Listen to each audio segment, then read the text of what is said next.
খায়রা উম্মাহ, তোমরা সর্বশ্রেষ্ঠ জাতি। আল্লাহ আমাদেরকে শ্রেষ্ঠত্ব দিলেন। কি কারণে শ্রেষ্ঠত্ব দিলেন? আল্লাহ শ্রেষ্ঠত্ব দিলেন এই জন্য আমরা আখিরি নবী, সর্বশ্রেষ্ঠ নবীর উম্মত। এই জন্যে চিনি খাইছি, মোল্লা চিনি নাই। কবি কাজী নজরুল আন্ডার ম্যাট্রিক, কিন্তু বুঝেছিল কবিতার সঙ্গে, আমি যদি আরব হতাম, মদিনারি পথ, সেই পথ দিয়ে হেঁটে যাইতেন নূর নবী হযরত, নূর নবী হযরত। বলেন না মারহাবা। সালাতুন ইয়া রাসূলুল্লাহ আলাইকুম।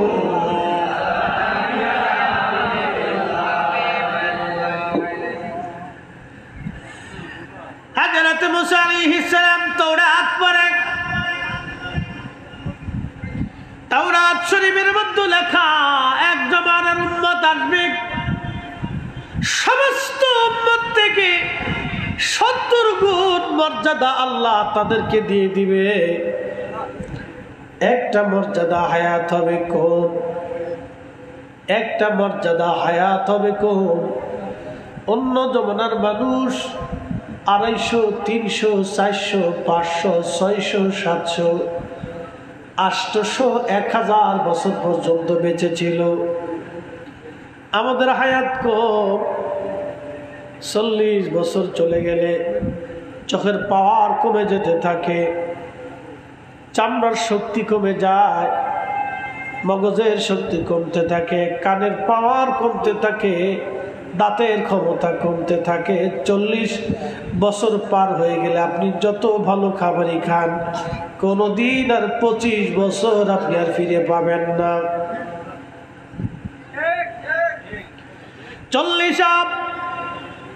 25 বছর বয়সের যে অন্তরের প্রফুল্লতা 40 বছর পরে আর আসে না। কি কথা কন না কেন? আমরা সারা দেশ ঘুরি, বয়স আমাদের 40 হয়ে গেল, আর তো কিছুদিন পরে 40 আপ হয়ে যাবে। কিন্তু 25 বছরের অন্তরের যে প্রফুল্লতা, এটা আর এখন ফিরে পাওয়া যায় না। ঠিক আরো যত দিন যাবে তত প্রফুল্লতা কমতে থাকবে। যতই ভালো খাবার খান, যতই সুন্দর বিছানায় ঘুমান, যতই আপনার সম্পদ থাকুক, 25 বছর আর আপনি ফিরে পাবেন না।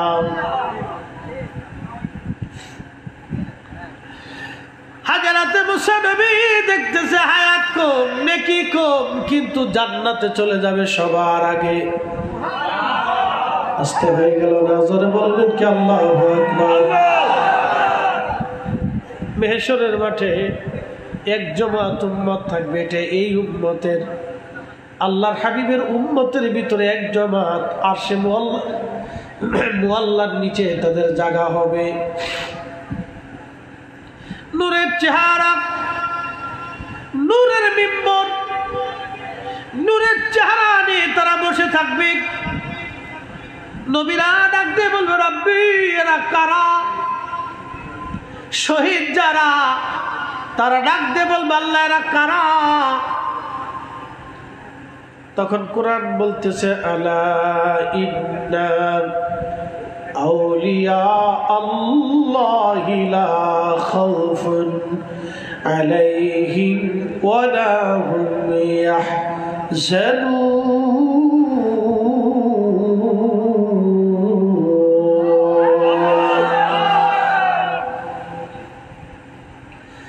সাবধান, আমার ওলিদের কোনো ভয় নেই, কোনো চিন্তার কারণ নাই, তারা চিন্তিত হবে না, ভয় পাবে না।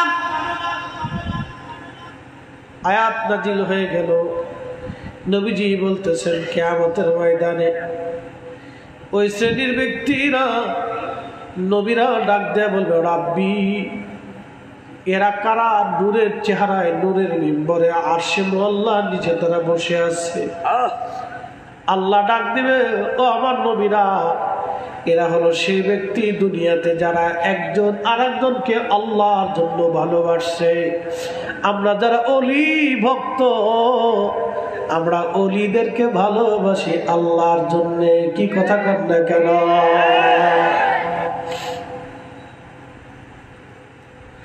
শাহজালাল আমিনী ইন্তেকাল করেছে 750 বছর পরে, বাবাকে এখনো ভালোবাসি। কি কথা কর না কেন? বদর শাহ আউলিয়া আসছিলেন কত বছর আগে? কত বছর জানা আছে? বদর শাহ আউলিয়া 100 বছর আগে আসলেন এই জমিনে। ভালোবাসি ভালোবাসি, নাম শুনে ভালোবাসি। খাজা বাবা আজমিরি, আহা, প্রায় 900 বছর আগে নাম শুনে ভালোবাসি। কি কথা কর না কেন? নাম শুনে ভালোবাসি। আল্লাহ ডাক দিবেন, নবীরা রে, এরা সেই দল যারা দুনিয়াতে আবার নবীর আখিরি নবীর উম্মত। এরা একজন আরেকজনকে ভালোবাসছিল আমি আল্লাহর জন্য। আল্লাহর অলি যারা, তাদেরকে ভালোবাসি অলি হওয়ার কারণে। দুনিয়ার সাম্রাজ্যের জন্য ভালোবাসি না, দুনিয়ার মন্ত্রী এমপির জন্য ভালোবাসি না। জবান খুলে বলেন, ভালোবাসি কার জন্য? কিয়ামতের ময়দানে আমাদের চেহারা নূরানি হয়ে যাবে। মুসা আলাইহিস সালামের ইজ্জত গুলি দেখা পেরেশান। আল্লাহ, ওই উম্মত তুমি আমারে দিয়ে দাও। আল্লাহ ডাক দেখে, মুসারে, তা হবে না। কুনতুম খায়রা উম্মাতিন উখরিজাত লিন-নাসি তা'মুরুন। কোরআনে আমার রব বলতেছে, তোমরা সর্বশ্রেষ্ঠ উম্মাহ, সর্বশ্রেষ্ঠ জাতি। তোমাদের মতো জাতি পৃথিবীতে আমি বানাই না, আর কখনো হবে না। আচ্ছা, জবাব দিবেন, নবী সাহাবীদের মতো মর্যাদাওয়ালা আর কেউ দুনিয়াতে আসবে না। সারা পৃথিবী যদি আপনি তন্ন তন্ন করে খুঁজেন, আমার পেয়ারা নবীর একজন আদনা সাহাবীর মর্যাদাওয়ালা কাউরে পাবেন না। কি কথা বলেন, ঠিক কিনা? আচ্ছা বলেন তো, সাহাবীদের এই দাম হলো কারণ কি? আমার রসুলের সোহবতের কারণে সাহাবীদের এই দাম হয়ে গেল। শুধু রসুল দেখার জন্য, সোহবতের জন্য যদি এত দাম হয়, আমার দিকে তাকান।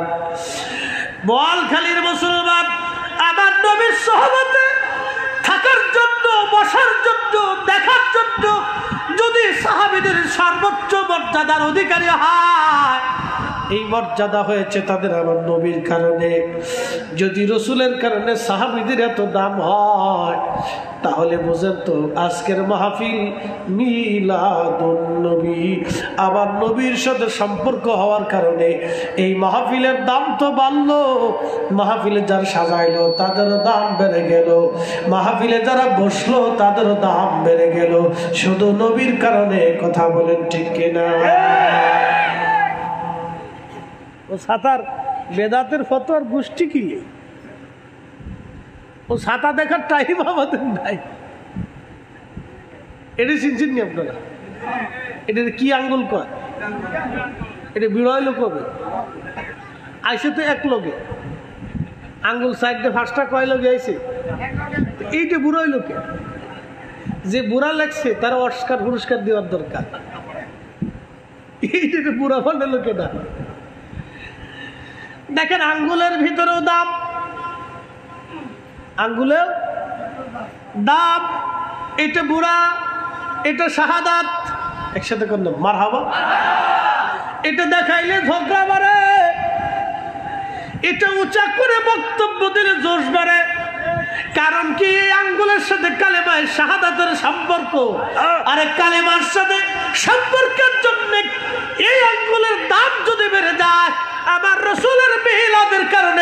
আজকের মাহফিলের দাম বেড়ে গেছে নবীর কারণে, কথা কোন ঠিক কিনা?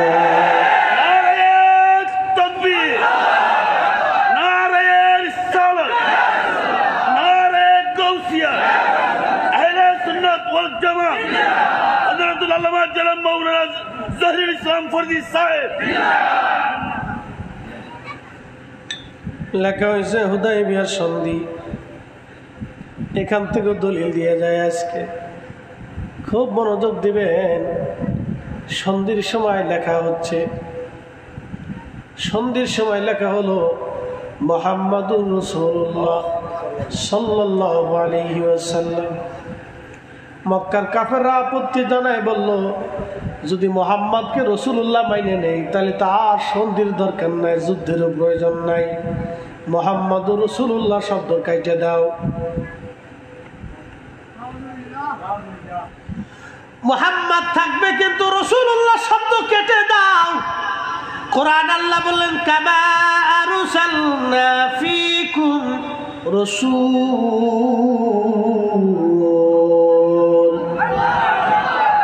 আপনার রসুল বানায় পাঠাইলাম। কাফেররা কয় রসুল শব্দ কেটে দাও।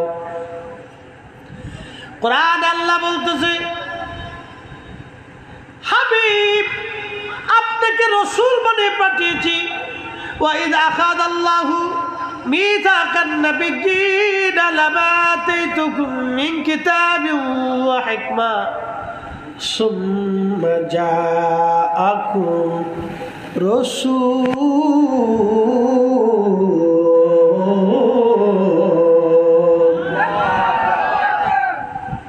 আল্লাহ সেই দিন রোজা দলে সব নবীদের সম্মেলনে আমার মালিক নবীদেরকে নবুয়ত তখনও দেন নাই আমার আল্লাহ। তখন আল্লাহ বলে দিলেন আমার এই রাসূল। নবীরা যখন নবুয়তি পান নাই তখনও আমাদের নবী খোদার দরবারে রাসূল, খোদার দরবারে মনোনীত রাসূল। একবার জোরে বলবেন কি ইয়া রাসূলুল্লাহ, ভুবনের প্রিয় মুহাম্মদ এলো রে দুনিয়ায়, রে সাগর আকাশ বাতাস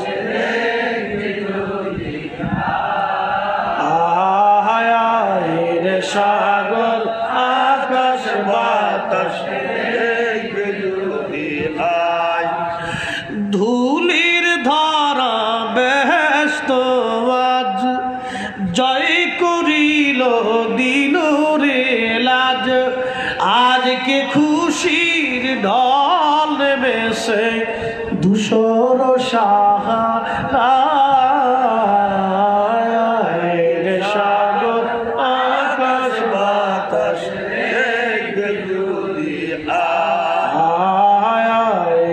সাগর আকাশ বাতাস সালাতুনে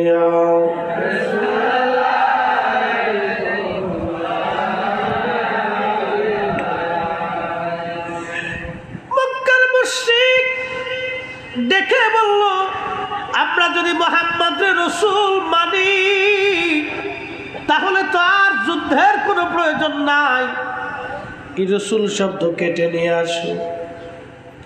আল্লাহর হাবিব হযরত আলী রাদিয়াল্লাহু আনহু ডাক দিলেন, ডেকে বলেন আলী মুহাম্মদ শব্দ রেখে রাসূল কেটে দাও, মুহাম্মদ ইবনে আব্দুল্লাহ লিখে দাও। হযরত আলী রাদিয়াল্লাহু আনহু ডাক দিয়ে বলেন ইয়া রাসূলুল্লাহ, যে রাসূল শব্দের কারণে ঈমান আনছি আমি আলীর জীবন থাকতে কাটতে পারবো না।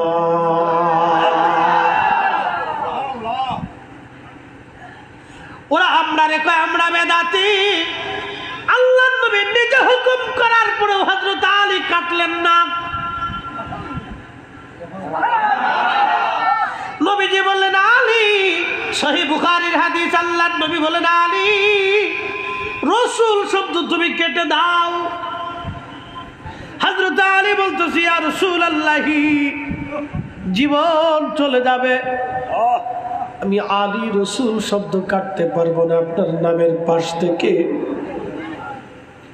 ইশকে রসুল, আশিকে রসুল, রসুলের প্রেম কত কঠিন। আহা, নবী নিজে হুকুম দেওয়ার পরে হযরত আলী কাটে না। বলেন তো এই প্রেম ঐশী খোদাই প্রদত্ত প্রেম, এই প্রেম সবার নসিবে জুটে না। কি কথা বলেন ঠিক না? ওরে প্রেম যদি শিখবি রে মন, প্রেম যদি করবি রে মন, সব ছেড়ে চল মদিনায়, আমার প্রেমের রসুল যেই দেশে ঘুমায়, আমার মায়ার নবী যেই দেশে ঘুমায়। দেখলে ছবি পাগল হবি, কাঁদবি বসে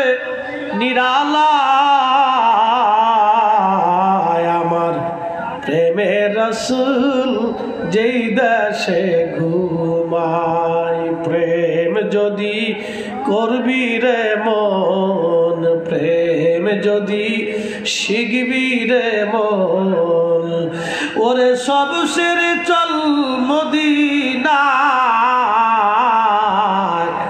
আমার প্রেমের রসুল যেই দেশে ঘুমায়। আল্লাহর নবী নিজে বলতেছে আলী রসুল শব্দ কেটে দাও। আলী বলে না ইয়া রাসূলুল্লাহ, জীবন চলে গেল রসুল শব্দ আপনার নামের পাশ থেকে আমি আলী কাটতে পারবো না। এটা রসুল প্রেম, ইশকে রসুল, ইশকে রসুল। ওরা যতই বলুক মিলাদুন নবী বেদাত, আমরা সুন্নিরা এই মাহফিল কখনো ছাড়তে পারবো না।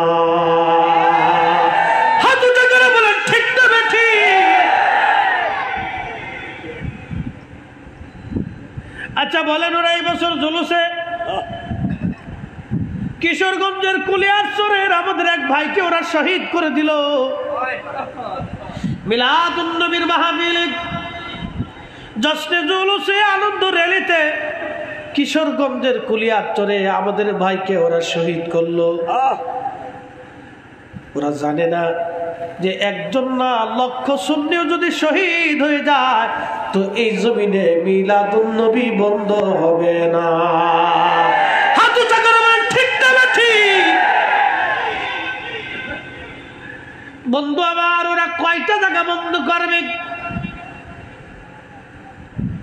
বাংলাদেশে, ভারতে, পাকিস্তানে, উজবেকিস্তানে, তুর্কমেনিস্তানে, চীনে, ইন্দোনেশিয়াতে, মালয়েশিয়াতে, থাইল্যান্ডে, বন্ধু ইরানে, ইরাকে, জর্দানে, সিরিয়াতে, ইয়ামানে, ফিলিস্তিনে, মরক্কোতে, আফ্রিকা, ইউরোপ, আমেরিকা, পৃথিবীর যেখানে মুসলমান আছে সেখানে আমার নবীর মিলাদুন নবীর মাহফিল চলে।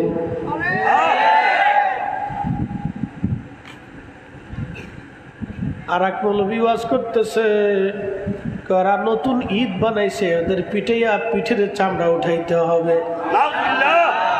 মৌলবীরে বলতেছি, মৌলবী পিঠের চামড়া কয়জনের উঠাবা? আর একজনের পিঠের চামড়া উঠাইতে যাইয়া নিজের পিঠে সালা বাইন্দে আসা লাগবে। ভয় পাইতেছে? আর ফরিদপুরের বলা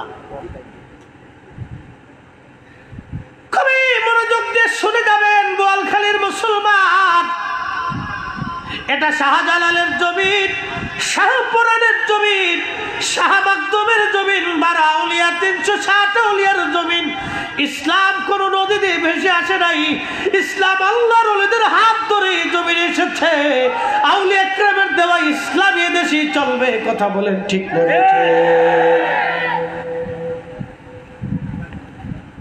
বাজান খুব মনোযোগ দিয়ে কথা শুনবেন। হযরত আলী রাদিয়াল্লাহু আনহু ডাক দিয়ে বলতেছে, হুজুর না, আমি কাটতে পারবো না। আল্লাহর হাবিব নিজে রসুল শব্দ নবী কেটে দিয়ে মোহাম্মদ ইবনে আব্দুল্লাহ নবী নিজে হাতে লিখে দিলেন। যারা বলে রসুল লিখতে পারে না, সহিহ বুখারীর হাদিস থেকে জানা গেল আল্লাহর নবী লিখতেও পারতেন, পড়তেও পারতেন। আমার রসুলের চাইতে মহাজ্ঞানী পৃথিবীতে আর একটাও হতে পারে না। আল্লাহ বলেন আল্লিমুকুম মালাম, কোরআন শরীফে আমার মালিক আমার রব তার পবিত্র জবানের ভাষায় বলতেছেন ওয়ায়ুআল্লিমুকুম মালাম তাকুনু তা'লামুন।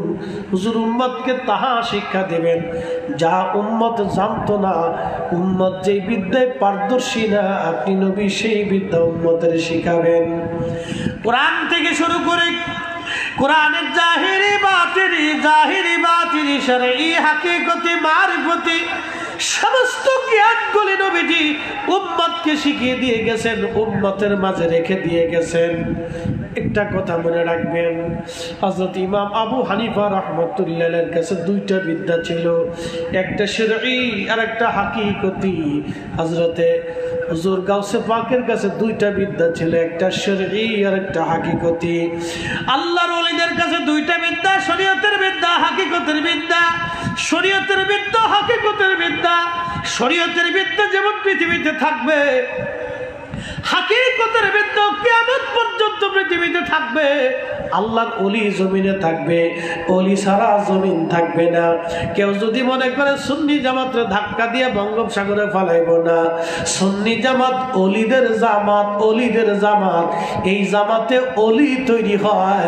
আহলে সুন্নাতুল জামাত ছাড়া কোনো মা ওলির জন্ম দিতে পারে না।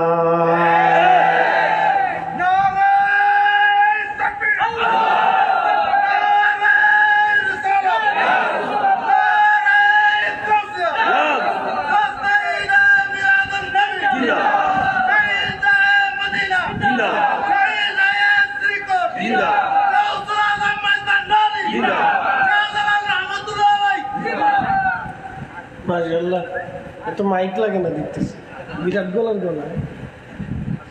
মাশাআল্লাহ, মারহাবা কর। এরকম গলালে 100 লোকে যদি চিৎকার দিত বল খালি কাবার হয়ে যাবে। কি কথা কন না, বল খালি কি হবে, কাবার হয়ে যাবে। কাবার কাবার খুব মনোযোগ দেন না, বল খালিবাসী।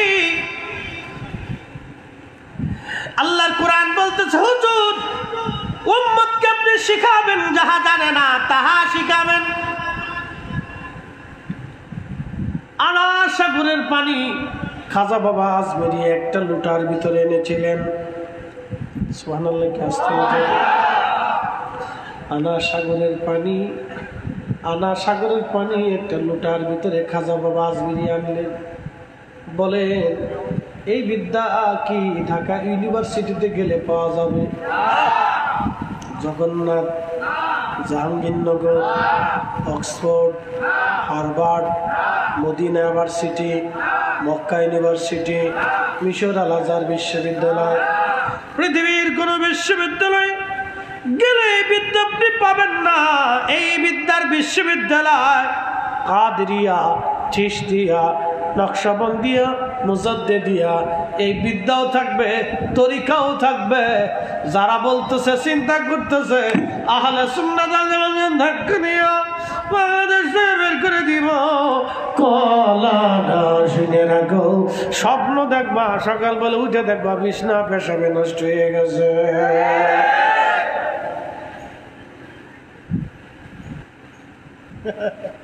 এটা মারুফুদি কথা।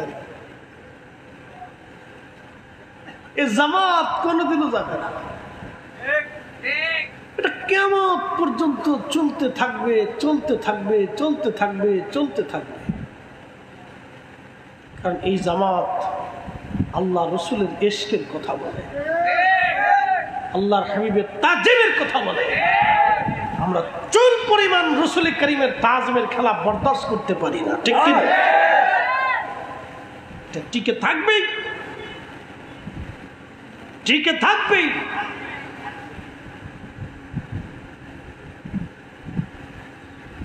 বোয়ালখালীর মুসলমান হাজিরিন, হযরত আলী রাদিয়াল্লাহু আনহু তো সেই ব্যক্তি, ইশকে রাসূল, আশিক রাসূল, তিনি সেই ব্যক্তি। আল্লাহু আকবার, আল্লাহু আকবার। 10 বছর বয়সে তিনি কালেমা পড়লেন। মক্কাতুল মুকাররমায় যখন নামাজ পড়ার কেউ ছিল না, আল্লাহর নবী ইমাম ছিলেন। আম্মাজান খাদিজা পাশে দাঁড়াইতেন। আম্মাজান খাদিজার পিছনে হযরত আলী আল্লাহর নবীর পাশে, 3 জন কাবাতে নামাজ পড়তেন। তিনি সে আলী, দুনিয়ার কোনো হারামি, শারাবি, খারাবি, নাপাকি তার শরীরকে কখনো স্পর্শ করে নাই, যার কারণে নবীজি তার আল্লাহর হাবিবের পছন্দের কন্যা সাইয়্যিদাতুন নিসাই আহলিল জান্নাহ ফাতেমার সঙ্গে হযরত আলীর বিয়ে দিয়েছেন বংশধারাকে বিস্তার করার জন্য। একবার আওয়াজ তুলে বলবেন কি মারহাবা।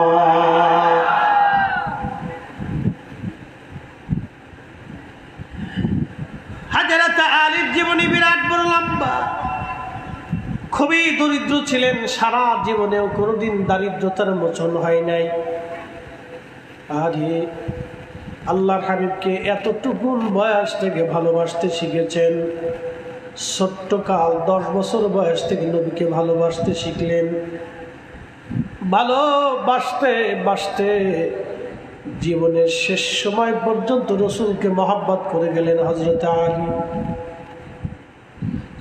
তিনি সেই মহান সাহাবী যার পবিত্র স্ত্রী সাইয়্যিদাতুন নিসাই আহলিল জান্নাহ ফাতিমাতুজ জাহরা রাদিয়াল্লাহু আনহা, দুনিয়ার জান্নাতি রমণীদের সর্দারিনী তিনি সেই ব্যক্তি যার 2টা সন্তান হাসান হুসাইন সাইয়্যিদা শাবাবি আহলিল জান্নাহ, 2টা বেটাই তার জান্নাতের যুবকদের সর্দার।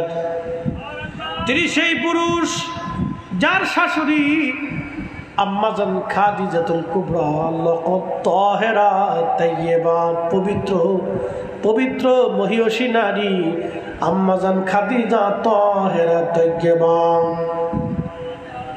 তিনি তো সেই পুরুষ যার শ্বশুর সৃষ্টির ফাউন্ডেশন, আল্লাহর প্যারা মেহবুব, আসমানের নিচে জমিনের উপরে ভূখণ্ড, ভূমণ্ডল আর নবমণ্ডল, 7 আসমান আর 7 জমিনে সৃষ্টির সূচনা থেকে শেষ পর্যন্ত আমার আল্লাহ এই নবী ছাড়া কাউকে হাবিব বানান নাই, কাউকে হাবিব বানাবেন না।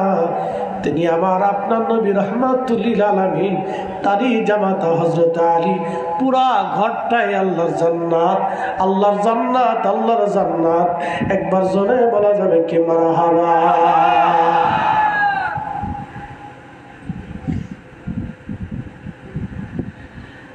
হযরত আলীর মর্যাদা অনেক, মর্তবা আল্লাহ দিয়েছেন অনেক অনেক, তার ফজিলত। হযরত আলী তিনি যেমন একজন সাহাবী ছিলেন, খুবই ভদ্র কিন্তু বীর যোদ্ধা। খোদা কখনো তার পিছু ছাড়ে নাই, অভাব কখনো তার মোচন হয় নাই। বিয়ে যখন হবে ফাতেমার সঙ্গে হযরত আলী, নবীজি জিজ্ঞেস করলেন, আলী বিয়ে তো করবা, সম্পদ তোমার কি আছে? বলে ইয়া রাসূলুল্লাহ, আমি বিবাহ করব, সম্পদ বলতে মাত্র আমার একটা ঢাল আছে, একটা তলোয়ার আছে, একটা ঢাল আর একটা তলোয়ার, আর গায়ের মধ্যে লাগানো লোহার বর্মটা আমার আছে, এছাড়া আর কোনো সম্পদ হযরত আলীর নাই। আল্লাহর হাবিব বলেন, আলী তুমি লোহার বর্মটা, গায়ের বর্মটা তুমি বিক্রি করে দাও, কারণ ঢাল আর তলোয়ার তো যুদ্ধের জন্য লাগবে, যে কোনো সময় যুদ্ধ বেঁধে যেতে পারে, জিহাদের জন্য প্রস্তুত থাকতে হবে। আলী শুধু লোহার বর্মটা তুমি বিক্রি করে দাও। লোহার বর্ম বিক্রি করতে গেলেন মাত্র 3 দিরহাম দাম আসে, মাত্র 3 টাকা দাম আসে। 3 টাকা দিয়ে বিবাহ কেমনে করবে হযরত আলী? চিন্তায় পড়ে গেলেন। এই সামান্য অর্থ দিয়ে বিবাহ আমরা কেমনে করব? আর আমার দেশের বিয়ের অবস্থা তো ভয়াবহ। চট্টগ্রামের সমাজ নিকৃষ্ট পর্যায়ে চলে গেছে। কুত্তা পর্যন্ত দেখলে চিন্তা করে তোরা মানুষ হইলি কা, আমরা কুত্তা হই এই ভালো কাজ করছি। সর্বনিকৃষ্ট বেহায়াপনা বিবাহের অনুষ্ঠানে হয়। সর্বনিকৃষ্ট বিবাহের অনুষ্ঠানে বেহায়াপনা হয়। সর্বনিকৃষ্ট বেহায়াপনা বিবাহের অনুষ্ঠানে হয়। আল্লাহ রাসূল বললেন, আলী 3 দিরহাম মাত্র দাম হয়। হযরত উসমান গনি ডাক দিয়ে বলেন, আলী তোমার বর্মটা কত দিরহাম দাম হয়েছে? বলে মাত্র 3 টাকা। হযরত উসমান গনি অনেক ধনী ছিলেন। ডাক দিয়ে বলেন, আলী রে কত দিলে তুমি খুশি? বলে আপনি যত দেন। 280 দিরহাম দিয়ে দিলেন। একবার জোরে বলবেন কি মারহাবা। বর্মটা দিয়ে চলে আসতেছে, ডাক দিয়ে বলতেছে, আলী দাঁড়াও, আমি বর্মটা তোমার কাছ থেকে কিনেছি, আবার এই বর্মটা তোমাকে আমি হাদিয়া দিয়ে দিলাম। সাহাবীদের মধ্যে এইরকম সম্পর্ক ছিল। আর আমার দেশের শিয়া যারা আছে, ওই যে আপনার দেখবেন কি বলে, আপনার যে তাজি করছে হযরত ওমর আর আবু বকর দুইজন আলীর সাথে খেয়ানত করেছে। খলিফা হওয়ার কথা হযরত আলী, খলিফা হয়েছে এরা 3 জন, এরা আলীর সাথে গাদ্দারি করছে। সাহাবীদেরকে যারা অসম্মান করে কথা বলে, তারা অরিজিনাল ভণ্ডের ঘরের ভণ্ড, তারা অরিজিনাল দুশ্মনের রাসূল। কথা বলেন ঠিক কিনা? শিয়া থেকে সাবধান থাকবে, খুব ভয়াবহ আকীদা, মারাত্মক আকীদা। এদের কথা শুনলে আপনার শরীর শিহরে উঠবে যে বলেটা কি। চিন্তা করছেন উসমান আলী রাদিয়াল্লাহু তাআলার ভিতর সম্পর্ক কেমন ছিল? বলতে উসমান রাদিয়াল্লাহু আনহু বলতেছে, আলী রে দিয়ে দিলাম, যাও নিয়ে যাও। কি মহব্বতের সম্পর্ক ছিল। তার খেয়ানত করতে পারে, গাদ্দারি করতে পারে, ঠিক।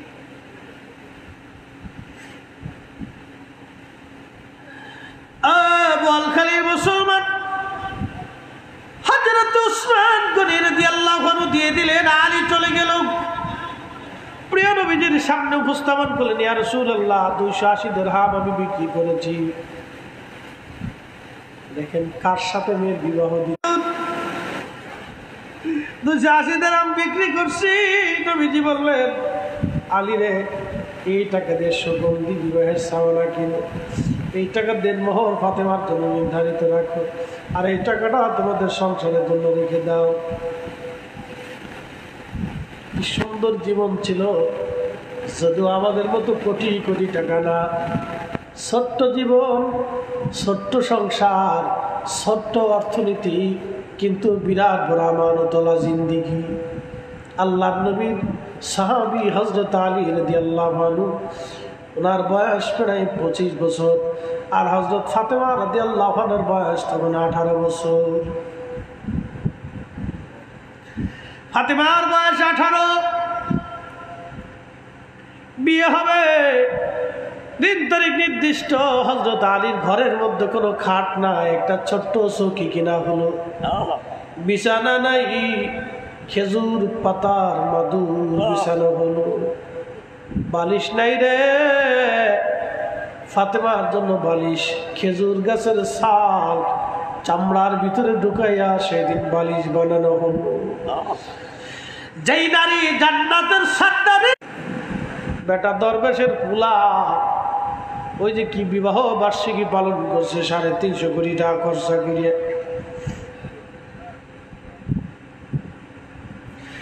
350 কোটি টাকা খরচা করে বিবাহ বার্ষিকী পালন করে তারা। আর আমার দেশের কত মা টাকার অভাবে ওষুধ কিনতে পারে নাই, আমার দেশের কত বাবা টাকার অভাবে ডাক্তার দেখাইতে পারে না, টাকার অভাবে আমার দেশের কত মা কত বাবা টাকার অভাবে ভালো খাবার কিনতে পারে না। এই টাকা যদি আমার দেশের গরিব মানুষের জন্য 4টা হসপিটাল বানাই দেওয়া হতো, 6টা বিভাগে 6টা হসপিটালও যদি বেটা বানাই দিত, তাহলে অন্তত আমার দেশের গরিব মানুষ চিকিৎসা অন্তত মনে হলো শান্তি পাইত। কথা কর না কেন, ঠিক কিনা? এই কাজে রাজি না, এই কাজে রাজি না। এরা নির্বাচন করে 100 কোটি টাকা খরচা করবে, চুরি করবে 1000 কোটি টাকা, 900 কোটি টাকায় লাভ। লাভ ডাকেন, তাও তো আমার নির্বাচনে দাঁড়াইতে পারবেন না। কিন্তু এই সমস্ত কাজে আমি নাই। এর ভিতরে ঢুকলেই আকড়া ফাকড়া চাকড়া, এটা দেখলে শেষে হুজুরের চিন্তা আসবে, হে মাইরে দিই। আর যদি একবার মাইরেই দিই, হাই হাই হাই, 18 কোটি মানুষের মামলা কিয়ামতের মাঠে। তো হুজুর টিয়া দেন, ফরিদি হুজুর টিকা দেন। কত কোটি মানুষ? 18 কোটি মানুষ আমার পিছিয়ে দৌড়বে, টিকা দেন। মামলা হবে কিয়ামতের মাঠে। যত আরাম তত বেরাম, কঠিন জায়গা। হযরত আলী রাদিয়াল্লাহু তাআলা জীবনীতে বলতে চাচ্ছেন, সামনে আসতেছি দাদা, এরপরে নির্বাচনে নিয়ে যাওয়া যায়, তা যদ্দূর পারেন খালি ভোট দিবেন, চুরি করে দিয়ে দিবেন 2-3টা, নাকি? বাস, বিরাট সোয়াব, পুরে সোয়াব। আমাদের দেশে টাকা কামানোর যে কত সিস্টেম ধান্দা আছে জানেন?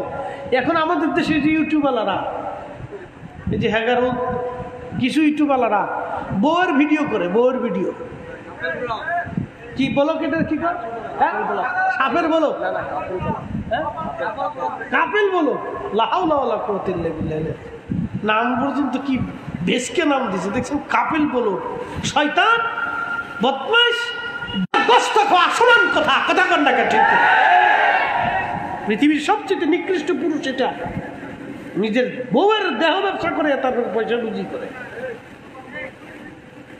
এটা হারামজাদার চাইতে নিকৃষ্ট। আপনি কল্পনা করতে পারবেন? বউয়ে রান্না করতেছে, বউয়ে কাপড় ধুইতেছে, বউয়ে বাগান করতেছে, বউয়ে মার্কেট করতেছে, এইগুলো ভিডিও করে করে সাইডে পয়সা রুজি করে, বউয়ের শরীর দেয়। ফাজিল কোথাকার এগুলো। এগুলি দেখে দেখে আমাদের নারীরা আরো উদ্বুদ্ধ হচ্ছে। আপনি কল্পনা করতে পারবেন? পতিতা নারী টাকার জন্য দেহ ব্যবসা করে, আর এই বেটা নিজের স্ত্রীর পতিতাবৃত্তির জন্য নামাইয়া দেহ দেখাইয়া পয়সা রুজি করে। ও পতিতা নারীর চাইতে এই বেটি কোনো অংশে কম না, একবারে সমানে সমানে। কি কথা কন না কেন?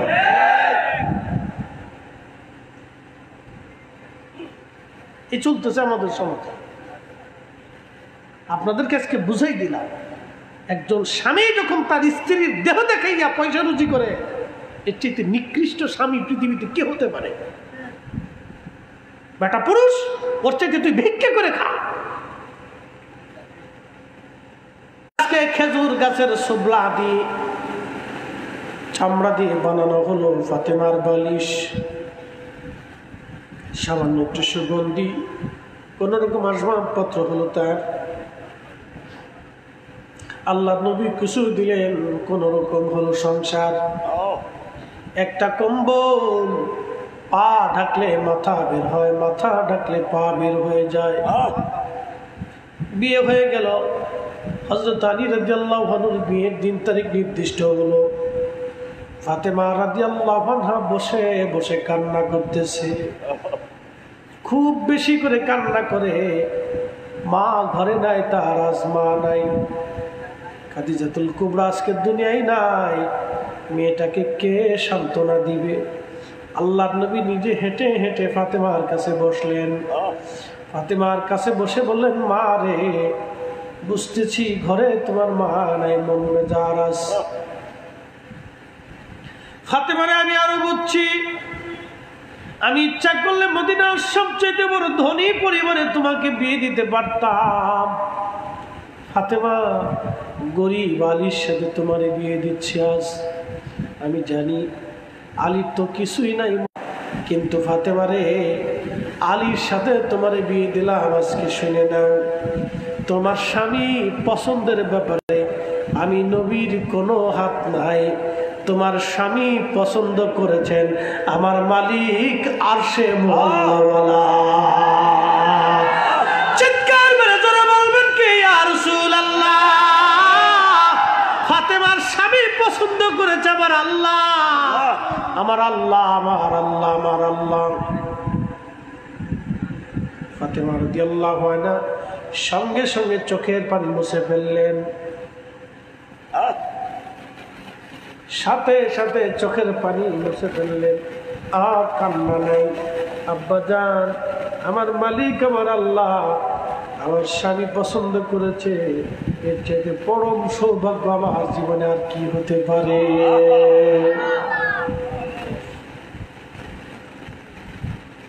তাদের দুইজনের বিবাহের পছন্দ আল্লাহর, সরাসরি আল্লাহর হুকুমে হযরত ফাতেমা রাদিয়াল্লাহু আনহার বিয়ে হলো আলীর সঙ্গে। সেই দিনের বিবাহ আজকের বিবাহ, বিয়ে হয়ে যাচ্ছে। হামজা ডাক দিয়ে বলল আমার নাতির বিয়ে হবে, অথচ অলিমা হবে না, তা হয় না। আমরা আমার নাতি গরিব হতে পারে, নাত জামাই গরিব হতে পারে, আমি হামজা তো মরে যায় নাই, দাদা তো মরে যায় নাই, বড় কলিজাওয়ালা ছিলেন। উনি তাড়াতাড়ি উট এনে নাতির বিয়েতে উট জবাই দিয়ে অলিমা রান্না করে সারা মদিনার মানুষ খাওয়াইতে লাগলেন। একবার জোরে বলবেন কি মারহাবা। নাতিরে খুব ভালোবাসতে।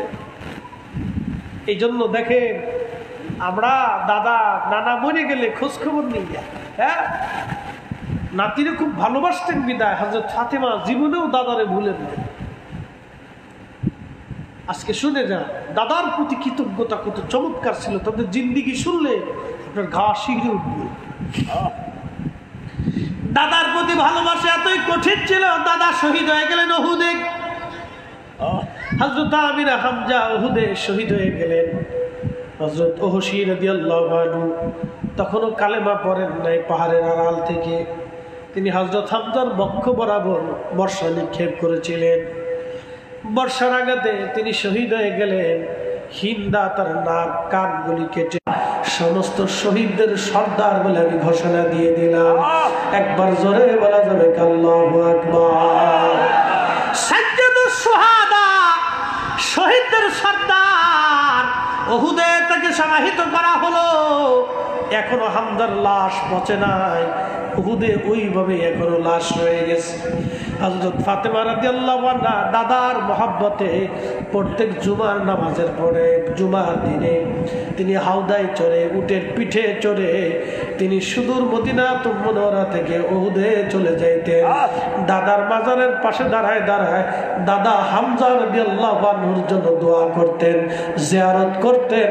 একবার জোরে বলা যাবে কি মারহাবা। আমাদের দেশের নাতি দাদার কথা ভুলে গেছে, মনে নাই। ও কবরের পাশে যায় না, বাপের কবরের পাশে যায় না তো দাদা। আর অনেকে তো ভূতে ধরবে, ভূতে কি এর ভূতে ধরবে, ভূত আপনি ধরে নিয়ে আসবেন। কি কথা কন না কেন, হ্যাঁ, ভূত দেখে ডরা, ধরে নিয়ে আসবেন ভূত।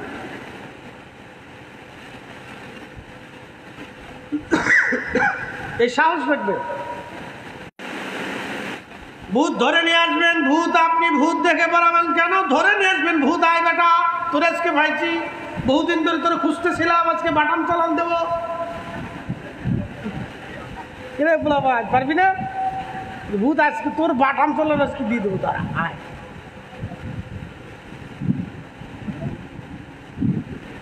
কোনো ভূতের ভয় নেই।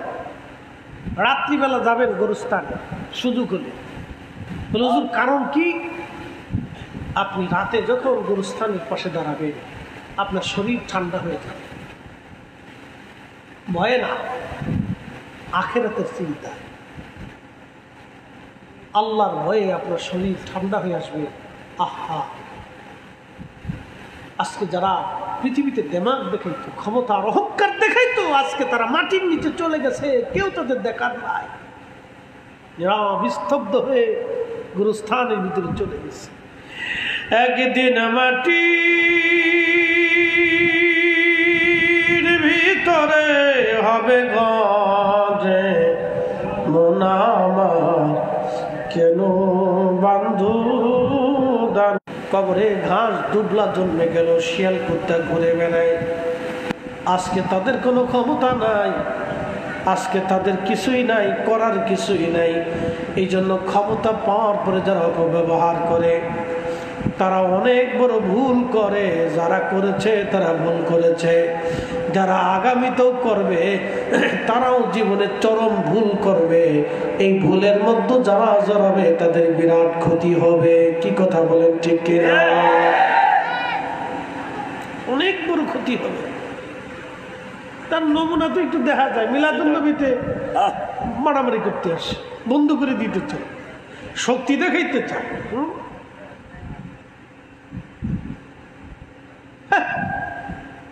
একটু হওয়ার হয়েছে, তো ভাবলই ফেলছে একবারে। শুনে রাখেন বোয়ালখালীর মুসলমান, ক্ষমতা চিরদিনের জন্য না। গোরস্থানের পাশে দাঁড়াবেন, কবরের পাশে দাঁড়ানোর পরে রাতের আধারে যখন কবরে দাঁড়াবেন শরীর হিম হয়ে আসবে চিন্তায়। কবরের পাশে দাঁড়াইয়া চিন্তা করবেন, মা এই গভীর রাত্রিবেলা তুমি আমার কোল থেকে ছাড়ো নাই। তুফান হলো মা, তুমি আমার কোলের মধ্যে জড়িয়ে রাখছো। বৃষ্টি হলেও ছাড়ো নাই। এত রাত্রে কোনোদিন একা একা আমার ছেড়ে দাও নাই। পেশাব পায়খানা বিছনাতে করলো মা, লাথি মেরে ফেলে দাও নাই রে মা। আজকে কবরের জেলখানে তুমি বন্দি, আজকে কবরের জেলখানায় তুমি বন্দি মা। আমি সন্তান তোমার বিছানা দিতে পারি নাই, তোমার খোঁজ খবর আমি নিতে পারি নাই। কবরের পাশে দাঁড়ায় যাবেন, মায়ের কবরের পাশে দাঁড়িয়ে যাবেন, মাকে ডাকবেন, মা তোমার হক আমি আদায় করতে পারি নাই। তুমি মা আমার যেভাবে লালন পালন করছো সেই অনুযায়ী কোন হক আমি আদায় করতে পারি নাই। কিন্তু রাত্রিবেলা আমি সন্তান তোমারে ভুলি নাই। ইখলাস পড়েছি, সূরা নাস পড়েছি, ইয়াসিন পড়েছি, দুরূদ পড়েছি মা। আজকে একটু যদি হক আদায় হয়, তোমার কবরের পাশে দাঁড়ায় গেল, আল্লাহর দরবারে দাঁড়ায় চোখের পানি ছেড়ে দিবেন। আল্লাহর নবী বলতেছেন, সন্তান রে, বাবা মার কবরের পাশে দাঁড়ায় যখন তুমি আল্লাহর দরবারে হাত তুলে চোখের পানি ছাড়বা, আমার মালিক আমার আল্লাহ সাথে সাথে বাবা মার কবরগুলি জান্নাতের বাগান বানিয়ে দেবে। কোরআনে আল্লাহ বলতেছে, বান্দারে তুমি বেশি বেশি করে এইভাবে দোয়া করো, রব্বির হামহুমা কামা রব্বায়ানি সগীরা।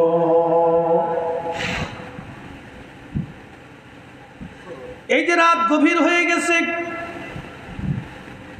প্রায় রাত 2টা বেজে গেছে, 1:45 বেজে গেছে রাত।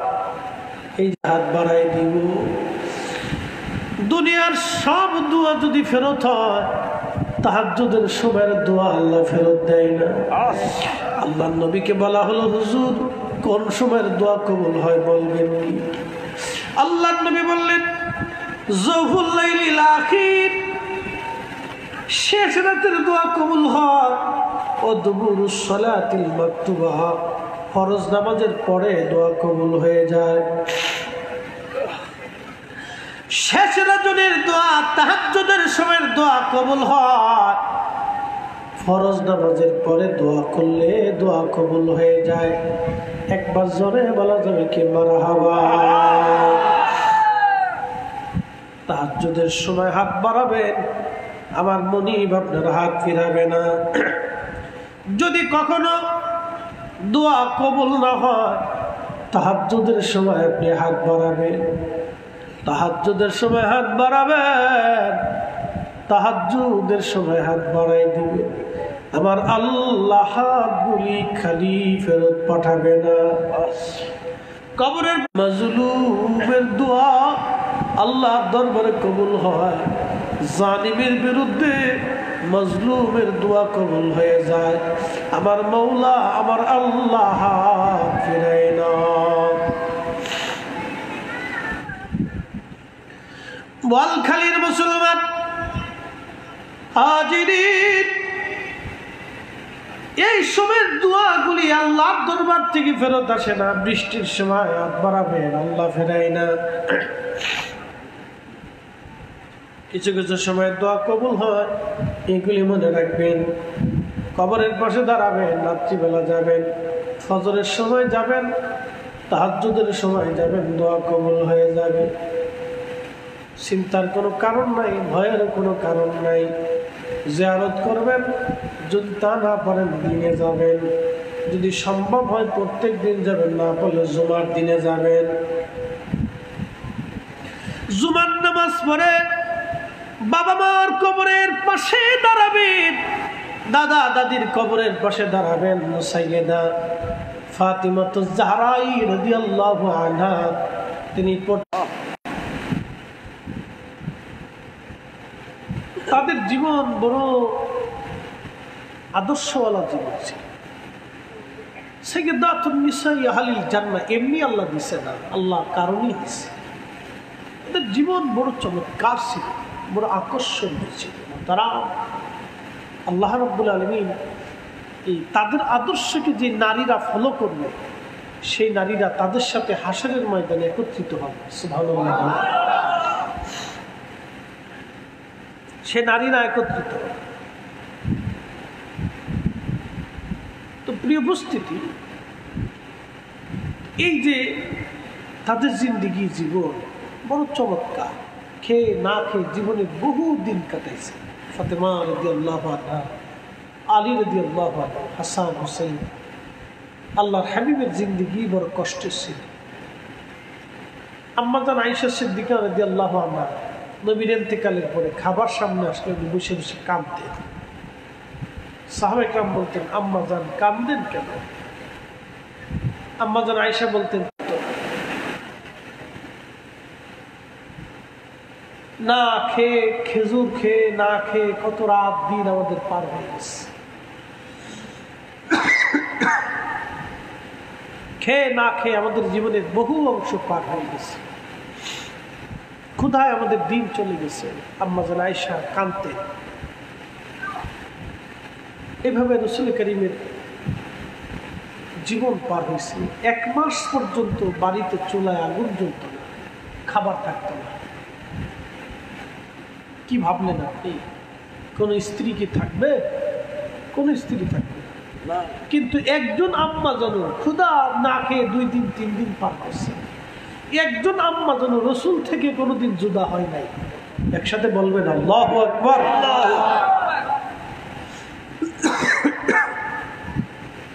সবচেয়ে ছোট বয়সী ছিলেন আম্মা জান আয়েশা সিদ্দিকা রাদিয়াল্লাহু আনহা, সবচেয়ে ছোট বয়সী। আল্লাহর হাবিবের বয়স অনেক ছিল, শরীয়তের বয়স অনেক ছিল। এত ছোট বয়সী একজন মেয়ে, আল্লাহ রসুল নারী, আমাদের মা, রসুলকে ছেড়ে কোনোদিন আসেন নাই। ইচ্ছা করলে চলে যেতে পারতেন, কিন্তু আসেন নাই কোনো। আর আমাদের দেশের বেডিরা মহিলারা স্বামীর সামান্য ডাইন বাম হলেই তালাক নিতে চায়, তালাক দিতে চায়, পাগল করা হয়ে যায়।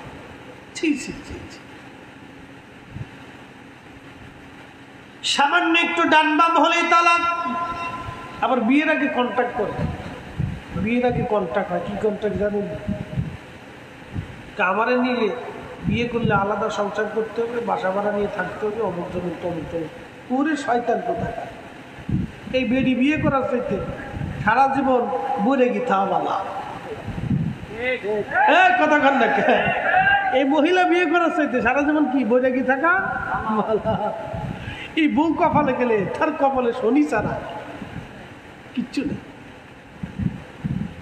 মেয়েরা এগুলি শিখতেছে। যত দিন যায় তত এগুলি কন্ট্যাক্ট করে দেয়, যদি হয় তাহলে আসেন, নাহলে চলে যান। তো আপনি তাকে গেট আউট করে দেবেন যে দূর হয়ে যান, এরকম শয়তান আমার দরকার নেই। এই জন্য মারহাবা গামজুটি ফামজুটি হিরিঞ্চি এগুলি দিয়ে দিয়ে আমরা দেশের মানুষ তো একটু পয়সালা দেখে বিয়ে দিতে চায়। ছেলে ভালো ব্যবসা আছে, কিন্তু দেখে না যে গাঁজা খায় না বাবা খায়। এটা যদি একবার গামজুটি আর বাবার খাওয়ার একবার করে যায় তো মেয়ের জীবন শেষ। সারা জীবনে ঘান টানতে টানতে জিন্দিগিটা বরবাদ করে দিল। মনে রাখবে, বিয়ে থা দিতে হলে আদর্শমান একটা ছেলে দেখে দেবেন, গরিব হোক অসুবিধা নেই। বেশি দিন মুহূর্তের মধ্যে ধরিয়ে আপনাদের চট্টগ্রামে তো 15 লাখ না 20 লাখ, কত? হ্যাঁ, 12 লাখের উপরে। লা হাওলা ওয়ালা কুওয়াতা ইল্লা বিল্লাহ, আস্তাগফিরুল্লাহল আযীম। এগুলি এক প্রকারের নীরব জুলুম, নীরব জুলুম, এগুলি অন্যায়, ঠিক না? আল্লাহ রসুল বলছেন তোমরা বিবাহকে সহজ করে দাও, সহজ করে দাও, বিয়েকে সহজ করে দাও। অল্প দিই এগুলো কোনো দরকার নেই, আমার যা সামর্থ্য আছে এটাই লেখেন। যদি ভাগ্য ভালো হয় আপনার মেয়ে আরও বহুত কিছু পেতে পারে। তো ভদ্র মানুষ, তো ভদ্র ফ্যামিলি, রাজি হয়ে গেছে। আসলে তো পাইতে পাইতে পাইতে পাইতে কোটি টাকার সম্পদ পেয়ে গেছে। মারহাবা বলবেন না? আমি দিয়ে দিছি একবারে, যাও নিশ্চিন্তে ঘুমাও, কোনো চিন্তা নেই, কোনো টেনশন নেই। আর লিখছি দিলে আগ ডেকে ঘুমায় তো দিয়ে দিচ্ছি, যাও। শোনেন, বিবাহকে সহজ করতে হয়, সহজ করলে সব সহজ। জটিল করবেন না, কঠিন করবেন না, কি ছেলে পক্ষ কি মেয়ে পক্ষ। এই যে দেখেন আপনাদের চট্টগ্রামে না কোথায় রেওয়াজ আছে, প্রত্যেক রমজানে নাকি ঈদে খাসি না ছাগল না পাগল কি দিতে হয়। এগুলি করবেন না, এগুলি বাতিল করে দেন, নিজ মন থেকে উঠিয়ে দেন। যারা মেয়ে আনছেন তারা অন্তর থেকে উঠিয়ে দিবেন না। মেয়ের বাপেরই এই সমস্ত বিষয় প্রেশার নাও থাকতে পারে, অর্থনীতি ভালো নাও থাকতে পারে, তাকে চাপ দিতে হবে কেন? খুশি মনে যদি তার মেয়েকে কিছু দিয়ে যায় আলহামদুলিল্লাহ। কই আমরা তো বিয়ে করেছি, জীবনে কোনোদিন শ্বশুর বাড়িতে কি আসলো না আসলো এগুলো মাথার ভিতরে কোনো ঢুকেই নেই, চিন্তাও করিনি কোনো। এগুলো মগজে আনবেন তো। সবসময় চিন্তা করতে হবে যে আল্লাহ আপনাকে আমাদেরকে যা দিচ্ছেন এর উপরে আলহামদুলিল্লাহ। কি কথা কন না, ঠিক কিনা? ওগুলো চিন্তা অন্তর থেকে ঝেড়ে ফেলে দিবেন। আমাদের অন্তর থেকে বের হয়ে গেলে সমাজ সুন্দর হয়ে যাবে। শ্বশুর বাড়ি থেকে আনা আবার সেখানে দেওয়া, এগুলি মানে কি রেওয়াজ আছে, এই যে কঠিন রেওয়াজটা এগুলি বের করতে। এমনি ছোটোখাটো কিছু রেওয়াজ যদি থাকে, আত্মীয় স্বজন গেলে কাপড় চোপড় দেওয়া,